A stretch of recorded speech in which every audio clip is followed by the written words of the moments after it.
sebagai segmen terpisah seperti ini ya, pertambangan dan perdagangan batu bara ini dilaporkan sebagai segmen tersendiri. Mining service dilaporkan sebagai segmen tersendiri. Logistik juga dilaporkan sebagai segmen tersendiri. Yang tidak memenuhi kriteria dibuat menjadi satu, masuk ke kolom lain-lain. Ya, tuh ceritanya seperti itu. Ini adalah contohnya. Nah, saya kembali lagi ke PPT-nya tadi. Ya, oke.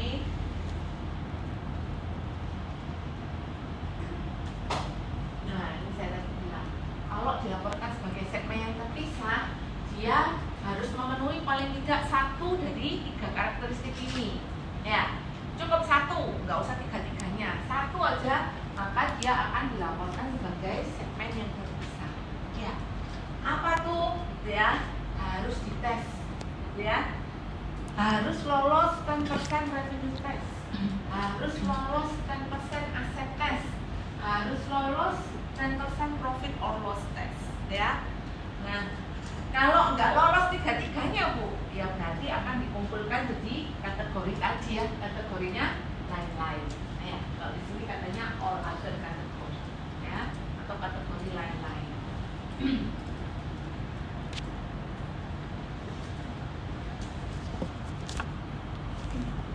Oke, ya. Next, saya masuk ke yang nomor 1 ya, revenue test. Namanya aja revenue, pendapatan, ya. Nah, segment reported revenue, including intersegment revenue, is 10% or more of the combined revenue of all operating segment. Ya, jadi kalau memenuhi apa ini? Ambang batas ini syaratnya adalah revenue yang diperoleh segmen itu, Anda lihat di situ, adalah 10% atau lebih dari revenue semua segmen, gitu ya. Terus revenue-nya itu apakah harus dari pihak luar, gitu ya? Kalau antar segmen saling bertransaksi boleh nggak? Boleh, gitu ya. Dan itu termasuk dalam perhitungan revenue yang tinggi, ya. Nah, contohnya kayak tadi itu, gitu ya. Contoh kayak Adaro, misalnya. Saya ambil contoh.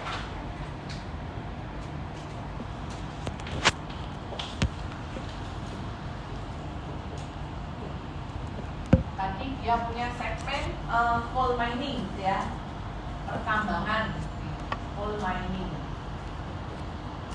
Terus apa lagi tadi? Lupa saya. Terus seingat saya ada logistik, oh jasa pertambangan, mining service.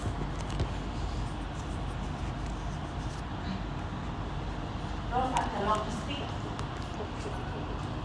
Terus yang tidak teridentifikasi dia masukkan ke lain-lain, gitu ya. Nah, jadi untuk bisa dilaporkan sebagai segmen yang terpisah, coal mining, mining service, dan logistik, maka masing-masing segmen ini sudah pasti deh revenue yang mereka peroleh itu lebih 10% atau lebih dari keseluruhan revenue semua segmen ini. Ya, revenue-nya diperoleh dari mana Bu? Boleh dari pihak luar, boleh antar segmen, gitu ya. Misal, coal mining itu butuh jasanya mining service, ya. Berarti di mining service itu ada revenue yang dia peroleh dari pertambangan batu bara. Masuk nggak? Masuk, gitu ya. Terus setelah gaji nanti saya butuh logistik ya untuk menyebarkan itu, masuk jasanya ini. Berarti di revenue-nya logistik, kemungkinan dia juga akan peroleh revenue-nya itu selain dari pihak luar juga dari 2 segmen yang lain. Masuk nggak Bu sini? Boleh, ya. Termasuk intersegment revenue, ya.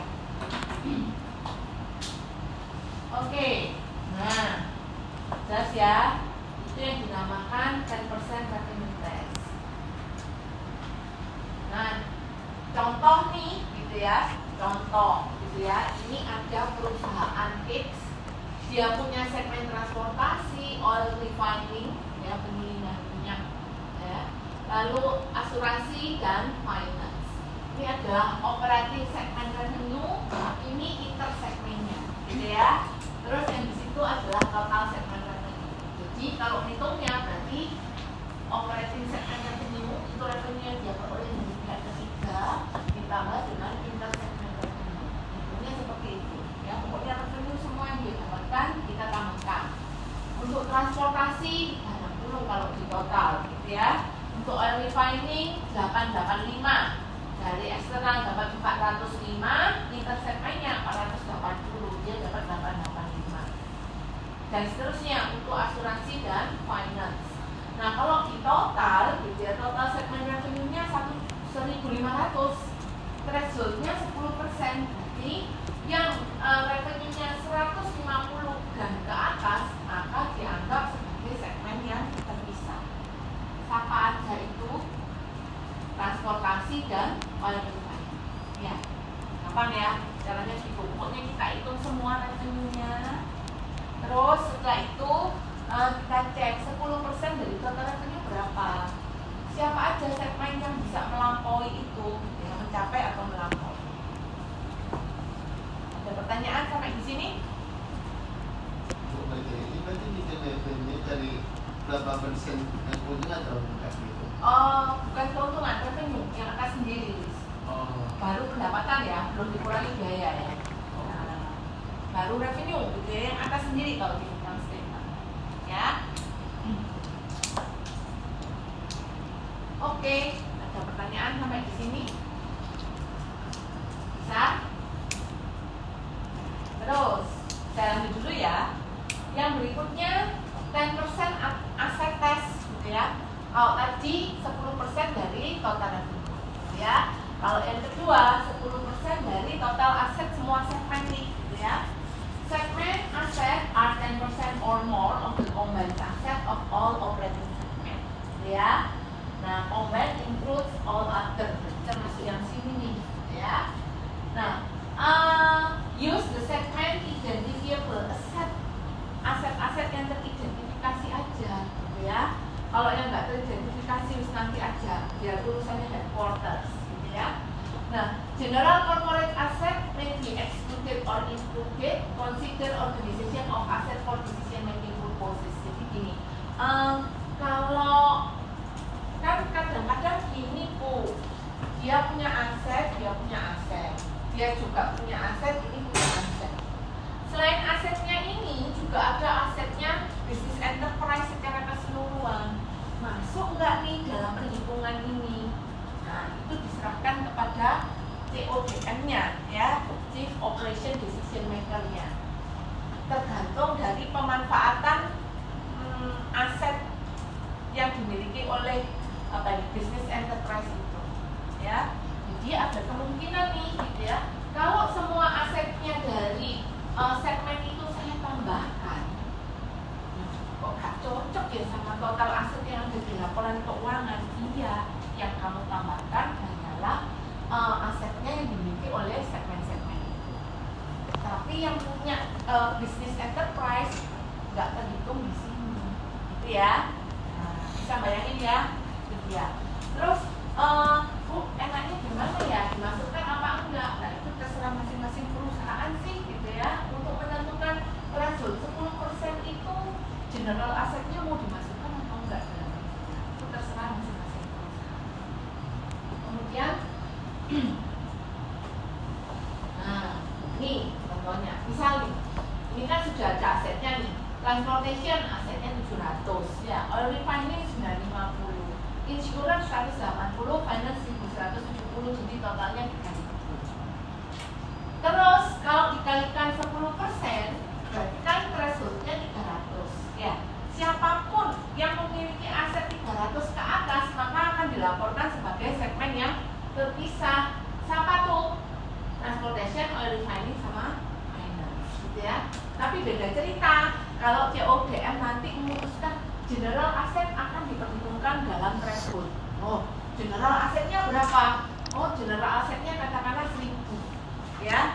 General corporate asetnya, jadi selain ini 3000, general corporate aset 1000, berarti thresholdnya adalah 4000. Jelas ya?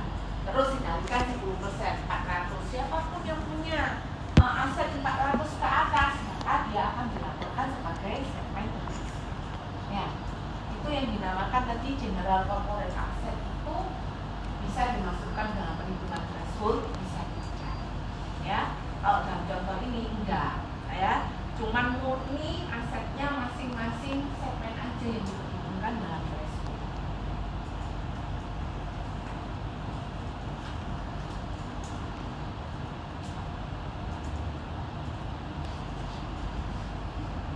Ketua kelasnya siapa ya? Amin.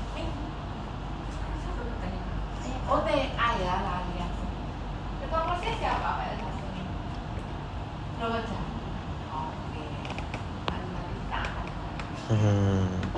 tugasnya cuma mengkoordinasi 14 teman yang lain. Isinya 15, ya kan? Oh iya. Oke. Jelas untuk aset? Ya? Nah, yang berikutnya, threshold yang ketiga, profit or loss, gitu ya. Berarti pilih salah satu. Kalau nggak profit, ya loss, gitu ya. Yang bisa dijadikan sebagai threshold itu kalau nggak profitnya, ya lossnya, ya. Cari, gitu ya, profit yang tertinggi atau loss yang terbesar, gitu ya. Oke. Nah, Anda lihat di sini langsung aja contohnya. Contoh nih, ya. Ini adalah profit report, ya, profit and loss dari masing-masing operating segment, ya. Nah, yang ditanyakan Luis itu yang ini tadi, Luis. Kalau kamu bilang profitnya apa enggak, itu berarti masuk thresholdnya, ya. Yang tadi revenue, ya. Jadi, kalau misalnya transportation, waduh loss rate 100, lainnya itu gain, ya, mulai refining, insurance, finance, semuanya profit semua. Terus kita bandingin nih profitnya sama lossnya. Lossnya kita absolutkan, ya, jangan dihitungin 100 banding 270, udah hitungnya 100 banding 270, gitu ya. Jadi lossnya jangan dihitung 100 sama 270, ya kayak gitu, ini tidak pernah menang, gitu ya. Jadi lossnya kita absolutkan bandingin dengan 270. Yang mana nih yang paling gede? Oh, 270. Oke, berarti 270 itu yang kita kalikan 10%.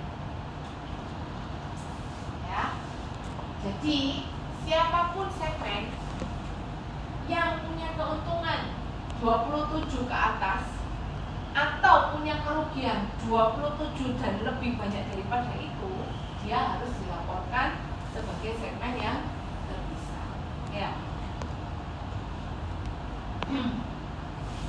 Transportation masuk enggak? Masuk. Kenapa? Karena kerugiannya lebih dari 27. Gitu ya? Jelas ya? Oil refining masuk, keuntungannya lebih dari 27. Insurance masuk nggak? Nggak bisa. Kenapa? Keuntungannya nggak sampai 27. Finance masuk nggak? Iya, keuntungannya 27 ke atas, gitu ya, 50. Ya, jadi 27 itu threshold untuk dibandingkan profitnya dan absolute loss-nya. Kalau misalnya nih ada satu segmen lagi, segmen X, rugi 27, masuk nggak kira-kira?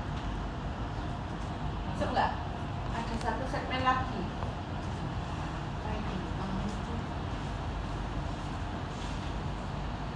Masuk nggak? Kalau ruginya 27 pas, masuk nggak? Masuk, ya. Ruginya 27 pas tuh, masuk, gitu ya. Jadi thresholdnya ikut ya, 27 ke atas atau 27 ke bawah, gitu ya. Oke, sekarang Anda coba kerjakan soal, saya kasih soalnya yang semester lalu, ujian semester lalu. Ini kita coba. Sekarang kamu nanti kalau di rumah silakan buatkan kertas dan ballpointnya, silakan dikasih nama dan sampai.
profit, silakan profitnya di belakang.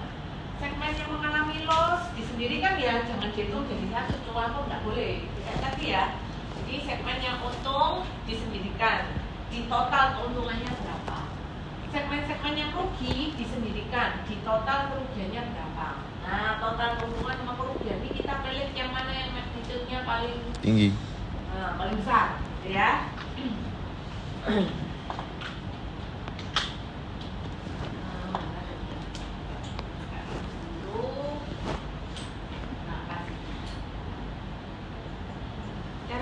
Caranya kayak gini ya. Jadi segmen yang untung sama yang rugi Anda pisahkan.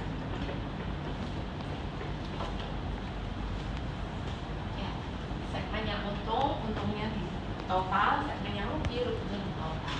Nah, totalnya itu yang kita pilih yang magnitude-nya paling besar. Dayan sudah? Sudah. Sudah? Oke. Udah kasih nama? Kumpulin ya.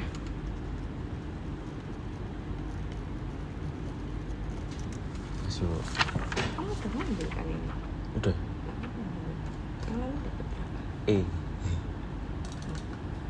Semester lalu? Harusnya. 2 semester lalu.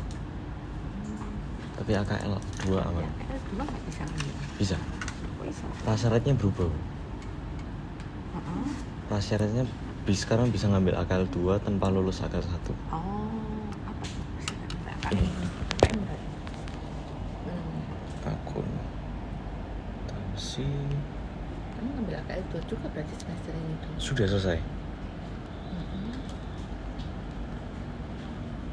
Nah, Mana-mana? AKL 2 bisa diambil. Yang lama kan AKL 1, sekarang AKM 2. Oh, AKM 2. Iya. Oke. Sudah?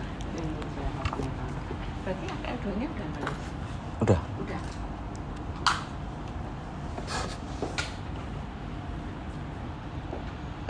Sudah? Mei? Ayo. Yang sudah dikumpulin.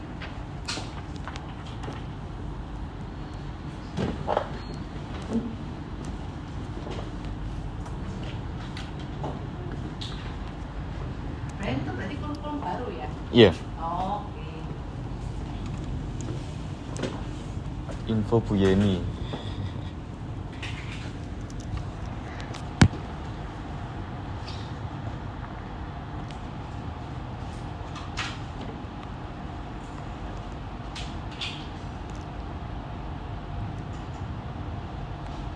Kamu AKL 2.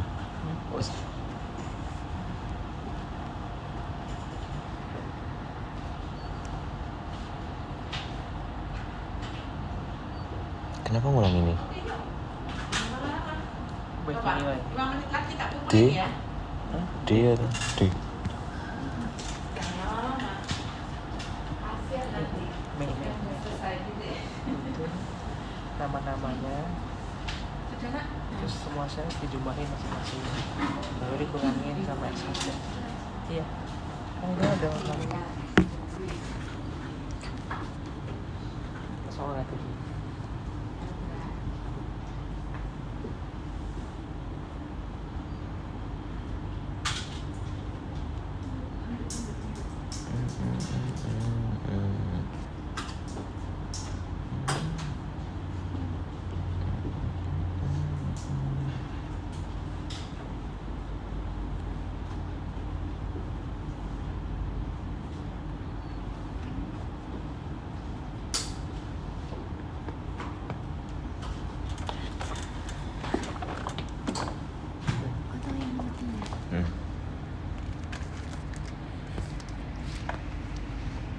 Ini dulu dihitung 50 dikurangi 27, 14 dikurangi 24, 33 dikurangi 5.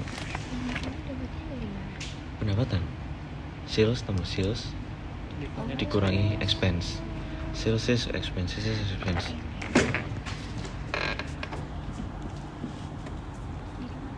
Iya.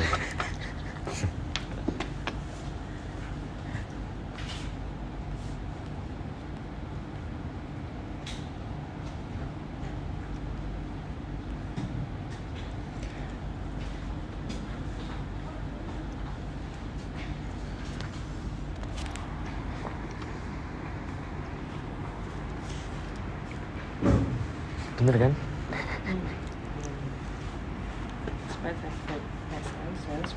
Sing gak lolos, sing nomor 3, sing 2 terbawah. Ya.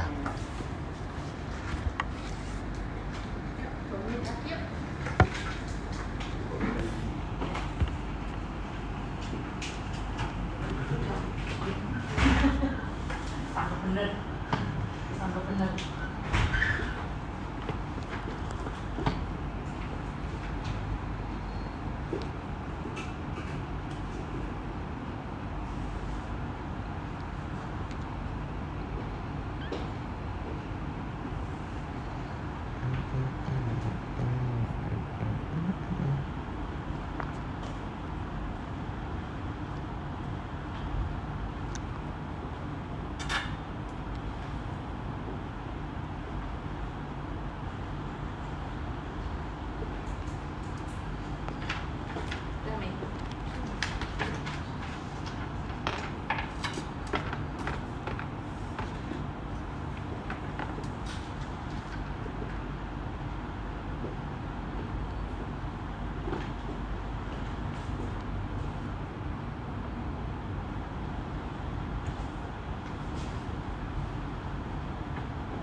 kan tadi ya?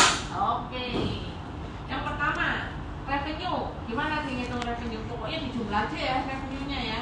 Nah, jumlah aja ini sama intersegment revenue total. Oke, kita dapat revenue-nya berarti 116.300, betul? Ya. Nah, ini kita kalikan 10%. Berarti untuk revenue threshold-nya 11. 11.000 sekian ya. Nah, 11.630.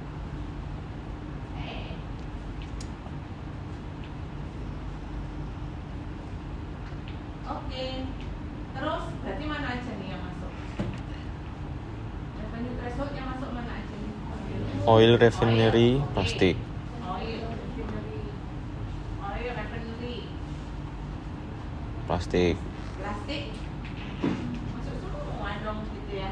Enggak. Masuk semua kecuali chemical, betul nggak? Hah? Betul nggak? Solar juga. Oh, solar power. Lah ya. Masuk semua kecuali chemical. Loh, solar enggak? Nggak masuk. Oh iya nggak masuk Jim. Ya. Mana sih Bu? Revenue. Ini. Oke. Nah, yang kedua tadi aset threshold. Tidak baik. Oke. Kita tambah ya semua asetnya. Ini berarti Sama dengan suhu. kita kali 10%, dapatnya 52.400 ya. Ya. Oke, yang mana nih masuk? Oil refinery. Dua tok gitu ya. Nah, ini aset. Aset. Ya. Yang lainnya nggak masuk. Oke, sekarang profit or loss. Ayo, yang dimasukkan profit atau loss-nya? Nah, Loss. loss. Oke, kita hitung profitnya dulu ya. Oke, yuk kita hitung profitnya satu-satu nih. Sini aja deh hitungnya. Profit. B tambah C kurang D.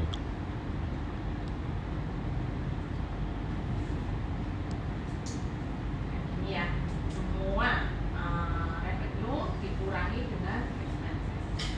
Oke, Take drop. ini ada loss 2 nih. Oke, tak pindah sana deh ya. Min 10.000 sama min 17.000. Betul ya, ini ada kayak gitu ya tadi ya. Oke, ini kalau saya jumlah lebih gede yang mana nih? Profitnya atau loss-nya? Loss.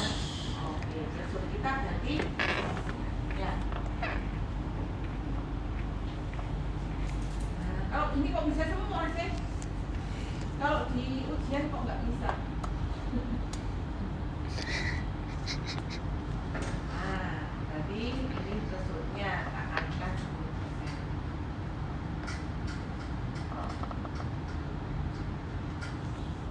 Oke, 2.700. Mana aja nih yang masuk? 2.700. Mana aja yang masuk ini? Berarti ini nggak masuk. Tidak masuk. Masuk ya? Masuk. Ini loh, masuk. Yang di atas 2.700.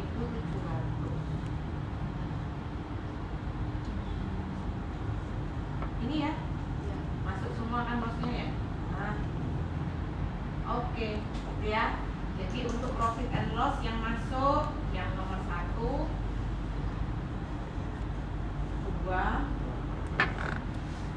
3. Nah, oke. Sudah ya.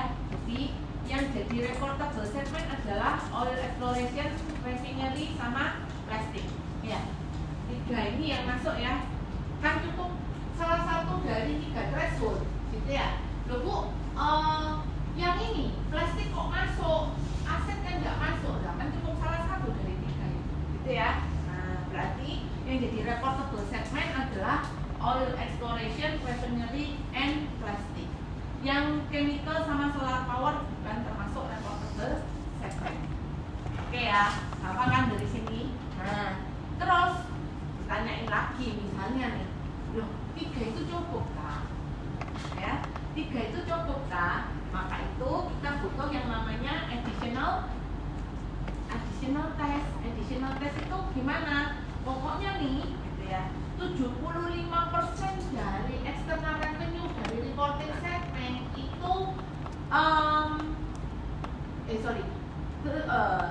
total revenue dari reporting segment itu harus 75% atau lebih dari keseluruhan external revenue dari semua segmennya, gitu ya. Nah, karena yang dicari adalah additional test. Nah, additional test itu tugasnya apa? Lihat external sales-nya, ya. Jadi khusus yang dihitung adalah revenue dari pihak ketiga, ya. Total revenue dari pihak ketiga adalah 93.000 soal saya tadi ya.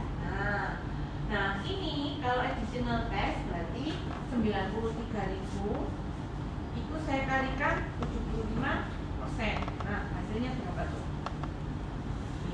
Ini coba kalian kali ini ya. Nah ini hasilnya. Benar nggak sih gitu ya? Benar nggak sih kalau revenue dari ketiga segmen yang kita laporkan itu minimal itu harus 69,75. Kalau kurang dari itu berarti Anda harus cari lagi reportable segmen, ya. Nah, ini yang namanya external revenue test, ya. Untuk tes tambahan aja sih, gitu ya. Yuk kita cek benar nggak ya, gitu ya. Benar nggak sih keseluruhan external sales itu lebih besar daripada thresholdnya. Oh iya betul, ya. Nah, berarti kita nggak perlu nambah segmen tambahan, ya. Keseluruhan dari external sales dari segmen yang kita laporkan itu sudah lebih besar dari 75% kali total external revenue sales, gitu ya. Nah, berarti udah nggak usah nambah lagi, segmennya cukup 3. Seandainya lugu kurang gitu ya, ya udah berarti harus nambah, gitu ya. Nah, harus cari segmen lain yang bisa ditambahkan.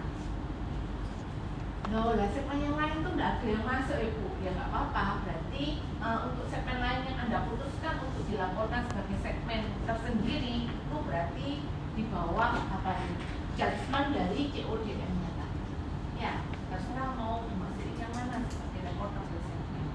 Aslinya sih dia nggak masuk sama sekali gitu ya. Tapi karena kita kekurangan reportable segmen, maka saya harus pilih dari segmen-segmen yang ada.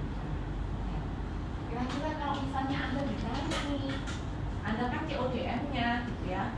Oh, kekurangan nih, kita harus nambah segmen yang lain gitu ya. Nah, keputusan Anda untuk memilih segmen untuk dilaporkan berdasarkan apa?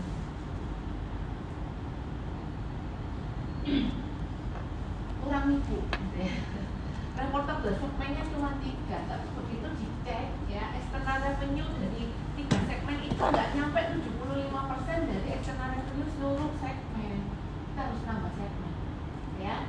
Yang Anda putuskan untuk jadi segmen lain yang dilaporkan berdasarkan apanya nih? Misalnya ya, oil exploration, refinery sama plastik itu nggak cukup, ya. External revenue-nya nggak cukup, ya, harus nambah. Nah, di antara chemical sama solar, Anda pilih yang mana? Dua-duanya nggak ada yang masuk threshold sih, gitu ya. Tapi karena kita kekurangan segmen, kita harus nambah. Nah, chemical. apa yang Anda putuskan? Antara misalnya kalau soal saya ya chemical atau solar power, apa? Yang mana? Yang mana kira-kira? Chemical sama solar power nggak ada Bu yang masuk, bagiannya yang kalau ya enggak. Tapi karena kita kekurangan reportable segmen, kita harus pilih nih, gitu ya. Yang mana ya?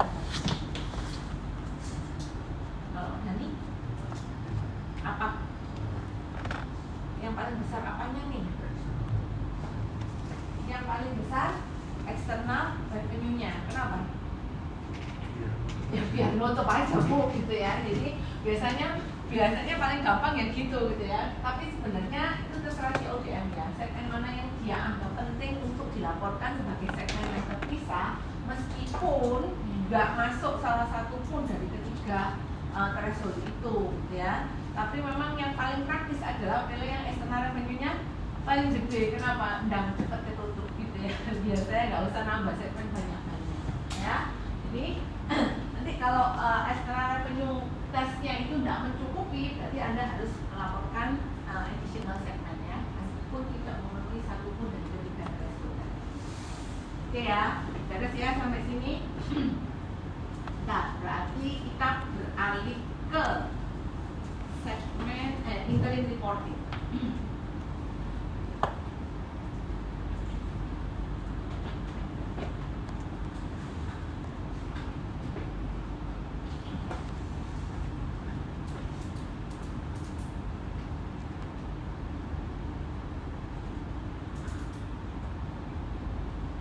Untuk apa tuh disclosure-nya untuk segmen Anda baca sendiri ya. Disclosure, banyak deh kalau segmen gitu ya. Kalau mau lihat contohnya apa aja ya disclosure-nya. Nah ini coba lihat yang punyanya Adaro ya. Apa aja sih yang perlu di-disclose? Kalau Anda melaporkan segmen berarti harus mendisclose semua yang ada di sini. Masing-masing segmen harus di-disclose gitu ya. Terus setelah itu harus sesuai dengan apa ini laporan laba rugi konsolidasian ya. Loh, laporan laba rugi konsolidasiannya itu pendapatan antar segmen itu nggak boleh kan pendapatan antar segmen, berarti harus ada eliminasinya. Kalau di total berapa, nah ini dieliminasi di sini supaya pada saat laporan konsolidasi itu nggak kelihatan gitu ya. Terus apalagi nih yang perlu disebut? Oh iya ini beban umum dan administrasi. Kalau masing-masing segmen beban umum dan administrasinya segini, gitu ya. Terus ternyata, gitu ya, yang dilaporkan di laporan keuangan konsolidasi general dan administrative expense-nya 87.396. Loh, kok nggak klop? Ya ini mungkin ada beban umum dan administrasi yang bukan punya segmen ini, gitu ya. Mungkin punya headquarters, ya. Jadi harus klop ya. Kalau di jumlah untuk masing-masing segmen sama yang ada di laporan keuangan konsolidasi, jumlahnya harus klop. Kalau nggak klop harus dijelaskan di sini adjustment and elimination-nya apa. Oh itu punya enterprise, bukan punya segmen. Iya. Oke. Jadi untuk disclosure-nya seperti itu. Sekarang saya pindah ke interim report. Nah, kalau yang namanya interim report, Anda lihat di situ. Apakah dia merupakan periode yang terpisah ataukah dia bagian integral dari keseluruhan periode ya. Di sini dikatakan interim period itu merupakan bagian dari keseluruhan loh. Jadi dia tidak bisa berdiri sendiri. Ya. Nah. Jadi kalau untuk interim report Anda lihat contohnya, saya langsung ke contoh aja ya supaya nggak bingung. Ini contohnya. Saya masih pakai contohnya Adaro ya. Nah, untuk interim report, kalau di Indonesia interim reportnya 6 triwulan, ya. Dan karena di Indonesia itu komparabelnya itu satu periode sebelumnya, maka tampilannya jadi kayak gini nih, gitu ya. Khusus untuk laporan posisi keuangan, komparasinya adalah pada bulan Desember yang terdekat, gitu ya. Jadi kalau triwulan 1 31 Maret 2023, komparasinya adalah bulan Desember yang terdekat, the whole period ya, Desember 2022.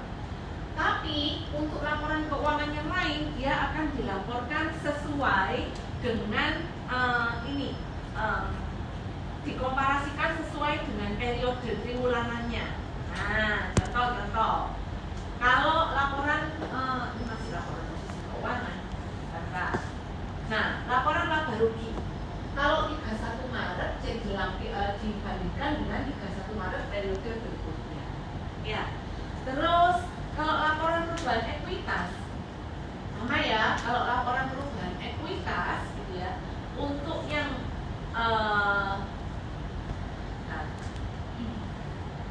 31 Maret 2023 akan dibandingkan dengan 31 Maret 2022 ya.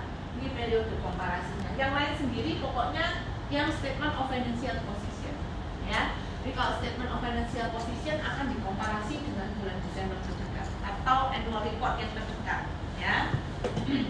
Yang lainnya itu akan dikomparasi sesuai dengan laporan triwulanannya. Nah, harus kas 31 Maret 2003, bandingannya ya 31 Maret 2002. Ya, yang beda khusus untuk statement of financial position. Sama ya, ini triwulan 1 31 Maret. Ini yang triwulan 2. Triwulan 2 ini ya. Nah, kalau bulan Juni gitu ya. Kalau statement of financial position tetap dikomparasikan dengan Desember 2022. Ya, kecuali untuk laporan keuangan yang lain, gitu ya, selain statement of financial position, misalnya laporan laba rugi, dia akan di-compare tetap 30 Juni 2022. Ya, oke. Terus mungkin ada yang tanya, no, ini laporannya dari 1 April sampai 30 Juni ataukah dari 1 Januari sampai 30 Juni? Ayo, misalnya pertanyaannya gitu. Ini yang namanya pendapatan usaha 3 juta dinyatakan dalam triwulan dolar US 3 miliar 479.282.000 US dollar itu ya. Itu pendapatan selama 1 April sampai 30 Juni ataukah 1 Januari sampai 30 Juni?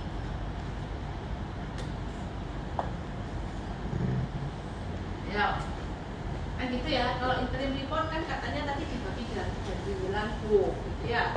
Triwulan 1 31 Maret, triwulan 2 30 Juni, triwulan 3 30 September, yang terakhir 31 Desember. Nah, untuk yang 30 Juni nih gitu ya, pendapatannya itu mulai dari 1 Januari ataukah mulai dari 1 April? Kan 1 April kemarin kan dari 1 sampai 31 Desember kemarin kan sudah dilaporkan.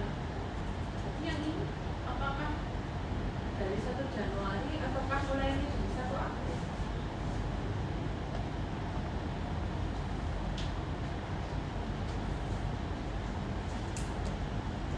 Yuk. April. Super. April. April. Oh, so. 1 April dan bilang 1 April lah harus itu. Ya. Ya, jadi ingat ya, jadi laporan keuangan interim itu bagian yang integral, dia bukan stand alone period. Kalau dia dilaporkan 30 Juni, berarti angkanya